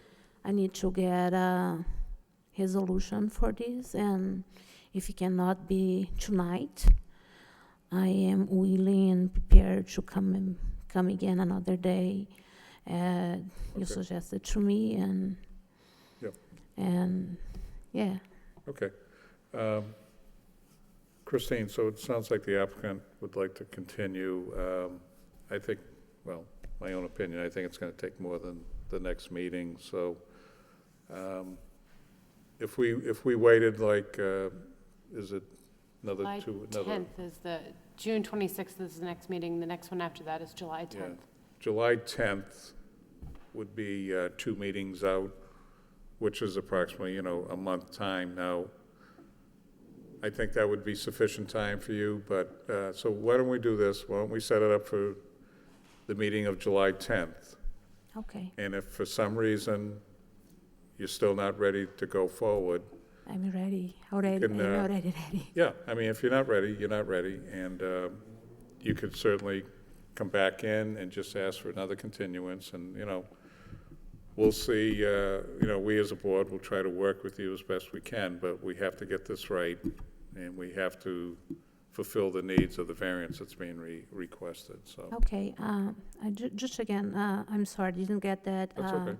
Which department I need to meet with to discuss the project, please? Well, I'd recommend that To talk you to contact Christine and Okay. you can discuss with her, and if there's any other departments that need to be involved to assist or to have a conversation about your intentions, then, reach out to Christine and see what she can do for you or lead you in the right direction, or talk to any other departments.